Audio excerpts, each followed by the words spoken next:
নমস্কার, আমি দীপন সরকার। আমি ওয়েস্ট বেঙ্গল শিলিগুড়ি থেকে আয়োধ্যা রওনা দিয়েছি এবং আজ আমার 7 দিন হতে চলেছে এবং আমি এখন রয়েছি ঠিক একটা তামসা নদীর সামনেই। এটা হচ্ছে সেই তামসা নদী এবং আমার সামনে ওই মন্দিরটা দেখতে পাচ্ছ। মানে এই মন্দিরটার সামনে দেখতে পাচ্ছ, এটা মুনি ঋষি দুর্বাসার মন্দির। ওটা পুরনো মন্দির, তিনি ওখানে থাকতেন। এমনকি আমি এখন ঠিক এই জায়গাটায় রয়েছি। সামনে এখানে মহাদেবের মন্দির, এটা মহাদেবের মন্দির এবং সামনে মুনি ঋষি দুর্বাসা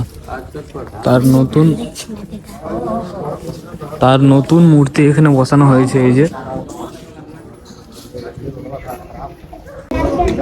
এবং মুনি ঋষি দুর্বাসার পাশে আর একটা মূর্তি রয়েছে ঠাকুরের, এখানে দেখতে পাচ্ছ এই যে। এমনকি তার পাশেও মহাদেব শনি দেবতারও মূর্তি রয়েছে এবং